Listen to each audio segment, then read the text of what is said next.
In this video, we're gonna take a look at some dolls. Not just any dolls though, but those that are so haunted, any of them will put Chucky to shame. All these dolls are so scary, I bet you'll be looking at the ones in your house a bit differently after watching this.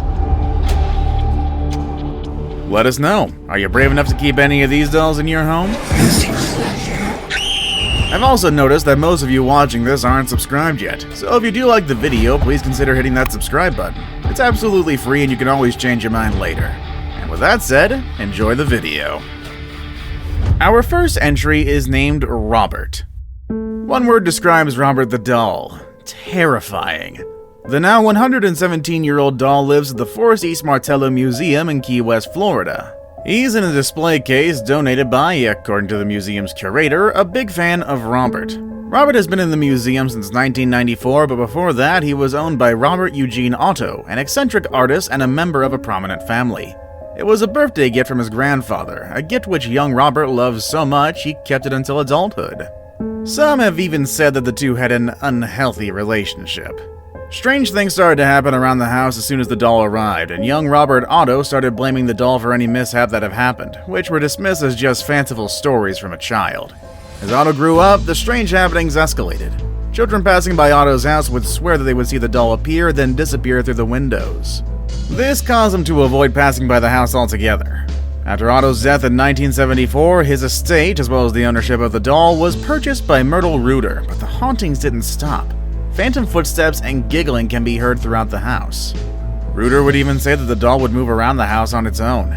After 20 years of putting up with it, Reuter donated the doll to the museum where it stays to this day. The thing is, Robert's mischief didn't stop. The doll gets hundreds of letters each month, mostly apologies from museum visitors who have offended the doll in some way. Apparently, these people attribute the various misfortunes that happened to them after visiting the doll to Robert. It can really be anything, from divorce, job loss, paranormal activities in their homes, weight gain, etc. That's the only way to stop the string of bad luck is to apologize to the doll, though. Whether or not any of that is true, I'll leave up to you. Go ahead, visit Robert. I'm sure it'll be fun. Next we have the Pulau Ubin Barbie. According to legend, in 1914, during World War I, British captured a German couple in Singapore on the suspicion that they were spies. The two tried to escape but were eventually captured. The couple's daughter did manage to escape but fell off a cliff in Pulau Ubin and died while doing so. To commemorate the death of the unfortunate girl, locals erected a shrine in her honor, which then only contained a crucifix on the porcelain altar. But where does the Barbie doll fit in all of this? Well, if you believe the stories, it was the dead girl herself who asked for the doll to be brought and placed on the shrine decades after her death. In 2007, one local man dreamt of a young white girl leading him to a toy store and to the Barbie doll inside it. At first, he thought nothing of it, but the same dream happened 3 nights in a row. So he decided to go to the store and, to his surprise, found the exact doll that was in his dreams. He bought the doll and placed it at the shrine in place of an urn that used to be there. Visitors have since been leaving offerings of beauty items such as perfume and lipstick there. So far, there have been no paranormal events associated with the doll. It just looks kinda creepy. But the mere fact that it was a gift that was asked for by a girl long dead makes me think that the spirit of the same girl resides within the doll. And honestly, it'll probably be pretty angry if anything bad happens to her beloved toy. Next we have Mandy. Mandy is probably the most popular haunted doll in Canada. Mandy now resides in the Quesnel Museum in Quesnel, British Columbia, where her cracked face and twisted half-smile continues to terrify guests and museum employees alike. Her eyes also looks like it tracks your movements, and electronics have a habit of acting haywire in her presence. She was donated to the museum back in 1991, with the previous owner saying that she was plagued by the sound of a baby crying at night. When she followed the sound to her basement, she found nothing but the breeze flowing through an open window. While searching the basement, she found the porcelain doll, which creeped her out so much she immediately donated it to the museum. Mysteriously enough, the phantom crying stopped once the doll was gone. Mandy has this unnerving habit of creeping out visitors and playing tricks on the staff at the museum. Aside from the usual disembodied voices and footsteps that can be heard all throughout the museum, Mandy is also blamed for staff lunches going missing. She doesn't eat them though, as they're later found stuffed in drawers or something. Small items would also often go missing, only to be found later in strange places. People also encounter strange issues when photographing or videotaping Mandy. Camera batteries go dead or devices malfunction, and the staff has started to recommend asking Mandy if it's okay to take her picture. Devices seem to work more reliably if you do that first. Also, there was one instance back in May of 2000 when Mandy's lamb, which always sits on her lap inside her display case, was found underneath said case. There are so many paranormal occurrences attributed to Mandy that she's been called Canada's Annabelle. Next, we have Letta. Letta the doll, also called Letta Me Out, is truly one of the scariest looking haunted dolls out there. It's said to be about 200 years old and is made of carved wood and real human hair.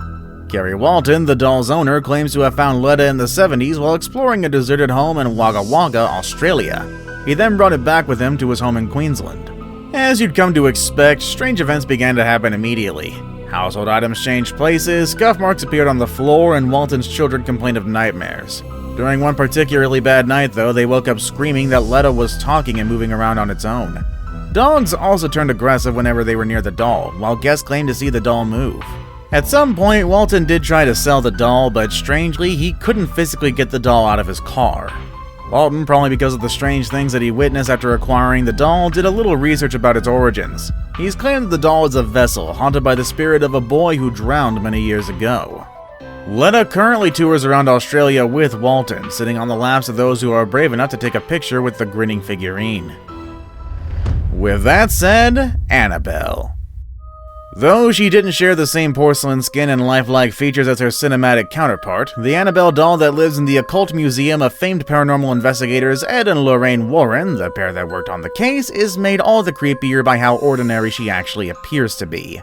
According to the well-known demonologist couple, the doll is responsible for 2 near-death experiences. She's also been responsible for 1 fatal accident and a string of demonic activities that lasted some 30 years. The first of these infamous hauntings can allegedly be traced back to 1970, when Annabelle was brand new. Annabelle had been a gift to a young nurse named Donna from her mother for her birthday. Donna brought it back to her apartment that she shared with another young nurse named Angie. The strange occurrences happened soon after this. At first, the 2 women seemed to notice Annabelle move around the apartment of her own accord. Donna would sit her on the living room sofa before leaving for work, only to come home in the afternoon and find her in the bedroom, with the door shut. The 2 then started finding notes left throughout the apartment reading, "Help me." Notes that were written in parchment, a kind of paper that they didn't even have at their home. Also, Angie's boyfriend Lou heard rustling in Donna's room. Knowing that she wasn't home, he checked on the room to find no one inside, only Annabelle lying face down on the floor. He then felt a searing pain in his chest, and when he looked, he found bloody claw marks going across it. Following this event, a medium was called to get to the bottom of what was happening. The medium then said that the doll was inhabited by the spirit of a deceased 7-year-old named Annabelle Higgins, whose body had been found years earlier on the site where their apartment building had been built. The medium further claimed that the spirit was benevolent and wanted only to be loved and cared for, hence why the 2 women kept the doll. Kind of a weird way to show it with bloody claw marks, though. However, strange and even sinister events kept on happening, which prompted the best friends to call a priest, who then contacted Ed and Lorraine Warren. The demonologist believed that what really haunted the doll was a demonic force who was in search for a human host. The pair then took the doll from Donna and has since kept it locked in a glass cabinet in their home, plastered with warnings to never open it. They don't want the demonic spirit to come out and wreak havoc again, so this is probably for the best. Thanks for sticking with me all the way to the end. Like the video if you do and leave a comment, and again, thanks for watching.